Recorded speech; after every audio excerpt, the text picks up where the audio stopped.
Well, I might not be able to connect with everything that Andrew WK is talking about on this album, but I connect with a hell of a lot.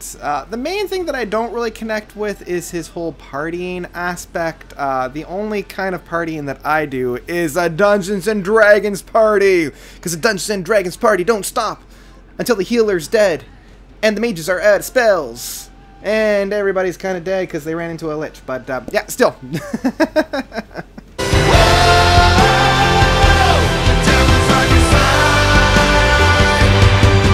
You're Not Alone by Andrew WK. So, Andrew WK is kind of a solo artist from the early 2000s. Like, I remember his I Get Wet album from, like, mid to late high school. And I just... when I was a kid, I'm like, yeah, no, that is definitely not me. I'm going back to Genesis, ELP, and King Crimson. It kind of solidified for me that I knew that I was in a very different world than a lot of my peers. They were listening to this, or Linkin Park, or Rage Against the Machine, or Weezer, and I'm like, yeah, that's not really for me, which is fine. And so I was surprised that an album such as You're Not Alone, which dropped late last year, hit me so hard. I was introduced to this with a number of top 10s of this year, and it kept getting a lot of really good recommendations of what I kind of wanted to hear. And I was really, really surprised about this album. I have not been able to stop listening to this album. It is just an outward gushing of joy. The best way that I could kind of talk about this album is that it tackles the concept of mental illness and depression and battling your own demons, but instead of raging against those, it celebrates it, and it kind of kicks the crap out of all these negative emotions and negative connotations about it. There are three purely spoken word aspects of this album, which is the feeling of being alive in your darkest moments and confusion and clarity, and both, like all three of these, really help to ground the album. It helps to differentiate the album and structure the album overall, because this album is 16 songs long. It's a little bit of a slog in terms of the length, even with some of the smaller moments, but I like the fact that these three do usher us into a kind of a three-act narrative flow. The first act having The Power of Partying, Music is Worth Living For, Ever Again, and I Don't Know Anything. These four tracks that open up the album to showcase exactly what we're in for. Music is Worth Living For is essentially just Andrew WK saying, yep, I've been at that moments where I am ready to give up and just kind of pack it all in and say, nope, that's not...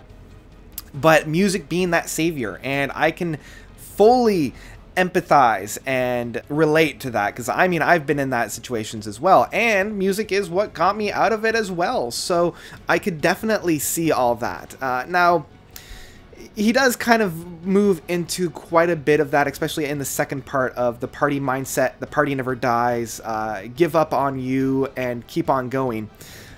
Again, I don't really necessarily feel the whole party aspect of things. I've never really been that big social partier. As I mentioned in the beginning, the only thing that kind of comes close are my gaming friends with Dungeons and Dragons and tabletop games. But I can at least see that celebration of life within a party scene, and I can kind of get behind a little bit of that aspect. And the music is always on the optimistic. It's always being very exciting, very celebrating of music, and this outpour of positive emotion just being infused with everything. It shouldn't come as a surprise that my favorite aspect is actually the latter third of this, starting with The Devil's on Your Side.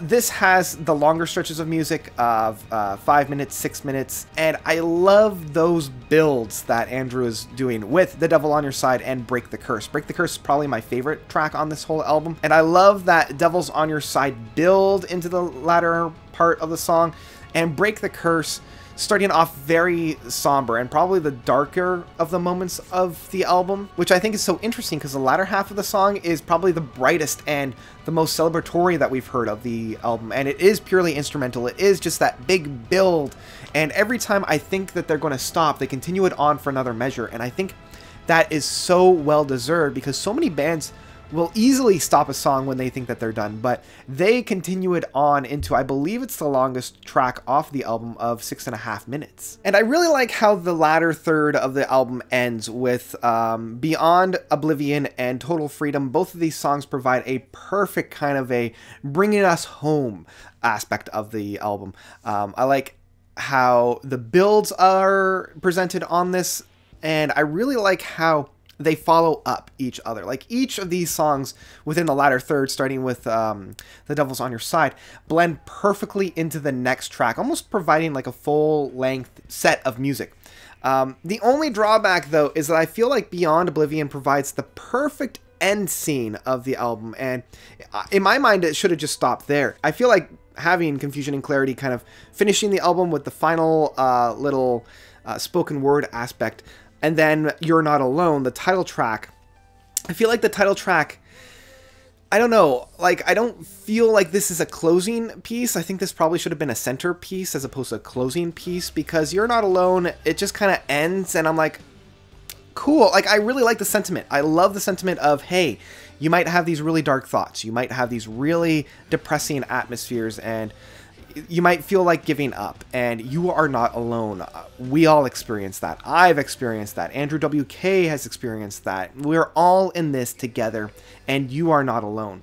And I love that sentiment, but the music that kind of brings forth, even though it does provide that very uplifting, that very huzzah atmosphere to it, I feel like it just kind of ends, and very quickly too. It's still a great track, it's just an odd way to end the album on. So overall, love this album. I've been playing it non-stop since I've heard it. I keep returning to it. I have a feeling this will be an album that is regularly in my rotation of albums that I turn to when I start to feel those darker moments coming on, when I start to have those demons pop into my head, because let me tell you, I get those demons a lot. It's something that I've dealt with for most of my life. You know, I dealt really heavily with anxiety when I was a teenager. I was able to overcome the anxiety, but then it just shifted right into depression, and I'm like, huzzah, taking care of the symptoms, not taking care of the problem. As much as I subscribe to Steven Wilson's aspect of, you know, when I'm feeling depressed, I don't want to listen to happy music because it makes me feel more depressed. I want to listen to sad music because I see a part of me in that. I feel camaraderie in that. There's a reflection, like what I'm feeling is what's being presented there, and I agree, there are moments where I need that, but for me, I actually feel that solace of happy music, and this is something that we desperately need because there's not enough of it. When I'm meeting that rage, when I'm meeting that depressive atmosphere within my own life, I want to meet it with joy. I don't want to meet rage with rage. I want to meet rage with joy. My philosophy has always been, in the darkness, don't rage against the dying of the light. Be the light that lights the way. Provide more light. And I feel like this album really captures that sentiment. And yeah, I found myself in this album. And when you find yourself in an album, it's when you found something very special. So overall, how could I not say that I love this album with my whole heart? This is one that, as I said, will be in my rotation of music for years to come, I'm sure. I needed this year. I really did. So yeah, that's about it of Andrew WK's You're Not Alone. What did you guys think about this album? Did you love it? Did you hate it? Whatever you thought, let me know of your own thoughts about this album by commenting down below. Thank you guys so much for watching. As always, you guys are definitely the best. And until next time, notes out.